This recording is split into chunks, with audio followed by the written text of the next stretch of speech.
शक्ती वंदन अधिनियमातील सुधारणा आणि त्याचा अन्वयार्थ या विषयावर अधिक चर्चा करण्यासाठी भारतीय स्त्री शक्ती संघटनेच्या महाराष्ट्राच्या सचिव रागिणी चंद्रात्रे आज आपल्या स्टुडिओमध्ये आल्या आहेत.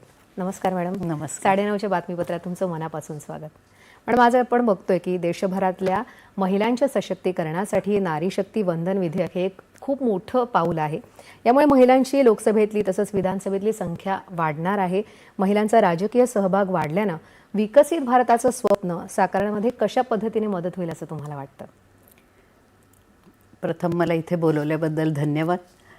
आम्ही ही जे बिल आहे भारतीय नारी शक्ती वंदन अधिनियम 2026 याचं मला असं वाटतं की भारतीय स्त्री शक्तीबरोबरच भारतातल्या सगळ्याच महिला अतिशय आनंदाने ह्याचं स्वागत करतील असा मला अगदी मनापासून विश्वास वाटतो.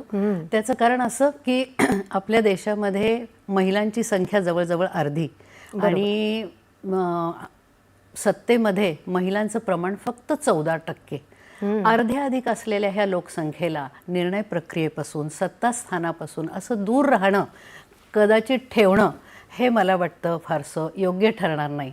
आणि हा जो निर्णय आता होऊ घातलेला आहे त्या विषयाच्या बाबतीत मला असं वाटतं की डॉक्टर बाबासाहेब आंबेडकरांचं जे तत्त्व आहे संविधानामध्ये त्यांनी सांगितलेलं त्या अनुषंगाने सर्वांना समान संधी, समान न्याय, समान कायदा हे तत्त्व पाळत असतानाच महिलांना अशा प्रकारची संधी मिळण्यानं एक अतिशय ऐतिहासिक, सांस्कृतिक अशा प्रकारचं परिवर्तन घडून येणार आहे. आणि या देशातल्या महिला ज्या गेल्या 50 वर्षात स्वतःला अधिकाधिक सक्षम बनवत आहेत त्यांना एक मोठी संधी प्राप्त होणार आहे आणि त्या संधीचं त्या सोनं करतील याचा विश्वास मला फार मनापासून वाटतो. अगदी. पण नारी शक्ती वंदन अधिनियम हा केवळ एक